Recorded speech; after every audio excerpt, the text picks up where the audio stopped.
Pourquoi j'ai fait de la courte durée et pourquoi j'arrête Airbnb et Booking? Ça va être le sujet de cette vidéo et vous allez très vite comprendre ce qui me motive et tout ça après le jingle. Go, bismillah.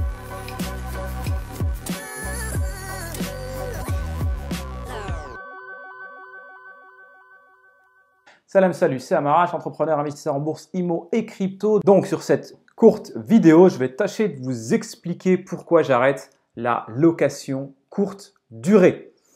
Avant ça, petit retour historique. J'ai commencé la courte durée fin 2016, début 2017 de mémoire. Donc, j'ai acheté 2 studios dans un même bâtiment en hypercentre de ma ville, de plus de 150 000 habitants, avec quelques 30 000 étudiants, dynamiques, etc. Et donc, bien évidemment à cette époque, mon objectif premier, c'était d'optimiser mes revenus, que ce soit dans l'entreprise et donc aussi dans mes revenus fonciers, dans mes loyers, afin de remonter le maximum d'argent pour pouvoir réinvestir. Ça, c'était typiquement mes objectifs. Je vous mets le lien d'une vidéo où je parle de holding qui me sert justement à faire ces montages-là, donc comment réutiliser l'argent que l'on gagne sans qu'elle soit taxée, sans qu'elle ne soit taxée outre mesure, et pour pouvoir réinvestir sans passer par la case banque, donc de façon halal, éthique, sharia, compliant. Donc, j'ai ces 2 studios, l'un qui est libre, l'autre qui est encore occupé. Donc, j'en rénove un, et à cette époque, j'aurais pu louer à peu près 400 ou un peu moins de 400 € par mois. Et en face, il y avait la courte durée. Courte durée qui commençait à peine. Airbnb commençait à peine. Booking ne faisait pas encore vraiment de résidence, de logement de privé, de particulier. Donc, je me lance. Et ça marchait forcément du tonnerre. Comme j'étais propriétaire à 100%, eh bien, j'avais pas de dette à payer. L'électricité était fort peu chère à cette époque-là, en tout cas beaucoup moins chère. Et donc, j'arrivais à faire du x3 par rapport à ce loyer-là. Je pouvais faire des points jusqu'à 1 000 € et j'avais quasiment 100% de taux d'occupation parce que lorsque j'avais une nuit qui n'était pas occupée, peut-être 50 €, 40 €, on va être plutôt raisonnable, je pouvais descendre à 20, 25 € le midi ou le 14 h pour qu'il soit loué le soir. Donc j'étais on va dire à 95% full. Et donc, je gagnais de l'argent. Il se trouve que c'était géré par mon épouse et moi. Donc à tour de rôle, on allait au ménage, etc. C'était pas forcément marrant, mais il n'y avait qu'un seul bien. Un peu après, le second s'est libéré, je l'ai rénové, je l'ai mis, puis un troisième, etc. Et ensuite, le Covid est arrivé, donc je les ai remis en longue durée. Mais juste avant ça, j'ai expérimenté la conciergerie. J'ai donc donné mes biens à une personne, à une société qui les gérait et qui prenait 25% au passage, qui s'occupait de tout et qui prenait 25%. Inconvénient à cette époque, maintenant ça s'est beaucoup développé, mais à cette époque, il y avait peu de choix, on n'avait pas de femme de ménage comme ça qui voulait le faire, on était vraiment très limité. Mes notes sont redescendues sur Airbnb. Voilà, je sentais que ce n'était pas optimal comme j'aurais pu le faire. Le Covid est arrivé, j'ai mis en longue durée et derrière, j'y étais très bien. Aussi parce que j'avais moins besoin de ces revenus pour réinvestir ou même dans un objectif personnel de finance. Donc j'avais moins besoin. Et donc depuis plusieurs années, je n'ai pas de turnover. Lorsqu'une personne sort, comme encore la semaine prochaine, j'organise des visites. Demain, j'ai 6 visites sur un des biens et je sais qu'il sera repris dans la foulée, Inch'Allah. Sur un de mes biens, j'avais dû mettre aussi une vidéo, je vous mets une vidéo de ce bien-là.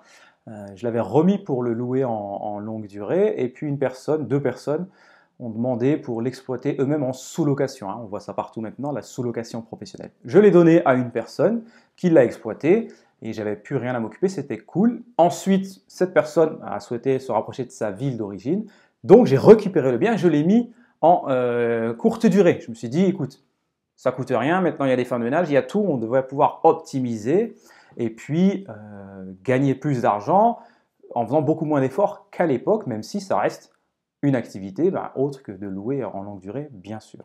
Donc je l'ai mis. Alors certes, c'était décembre, janvier, février, voilà, c'était les mois censés être creux, qui ne l'étaient pas à mon époque, si je continue de jouer le vieux. Et puis un studio s'est aussi libéré, là c'était un T2, un studio s'est libéré, je l'ai aussi rajouté. Et au bout de 2 mois et demi, 3 mois, eh bien j'arrête tout. Pourquoi?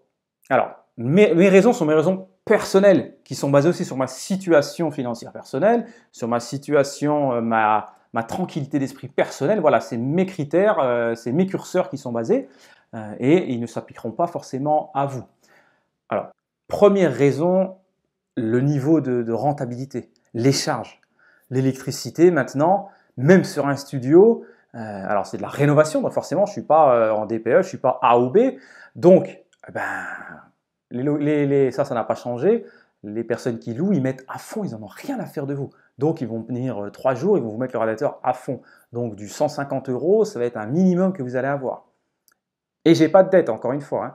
Le ménage, sur un studio, ça va être 25 €. Et après, ça peut être 35 €.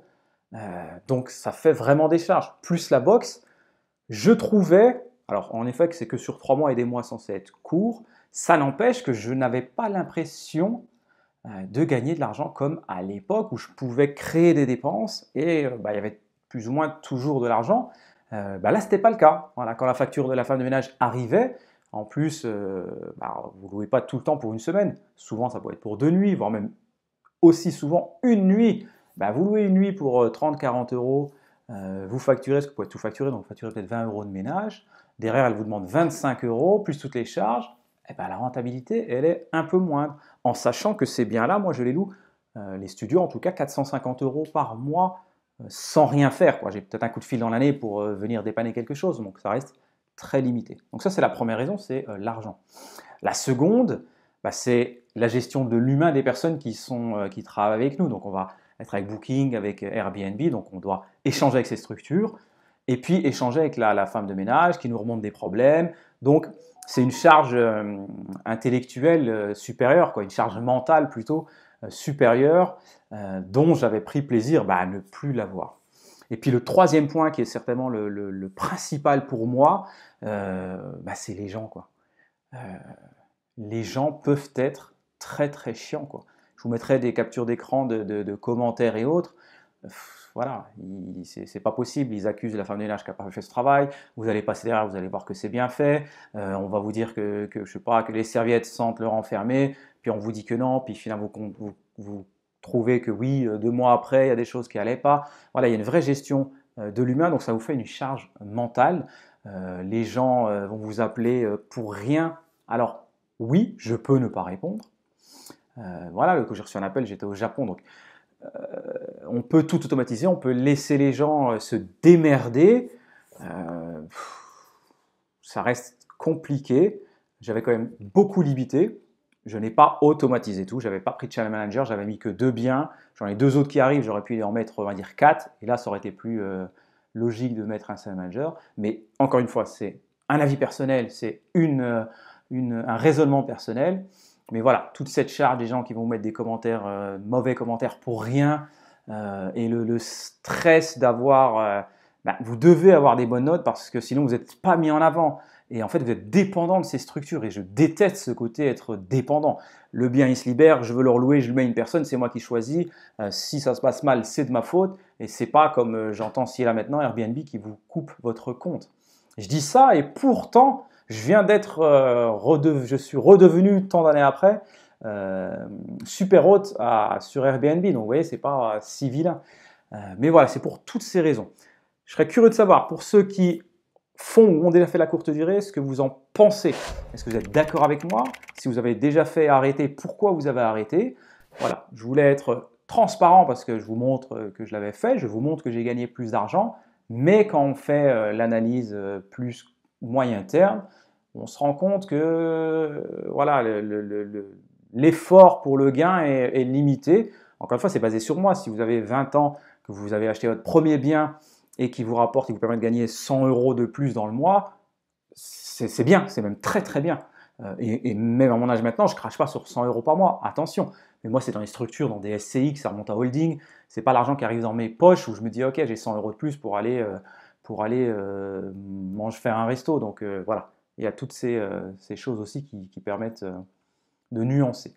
Voilà, j'espère que cette vidéo vous aura plu. Dites-moi si vous voulez que je fasse encore ce genre de vidéo en accentuant sur l'immobilier. Je vous dis à très vite pour une nouvelle vidéo. Inch'Allah.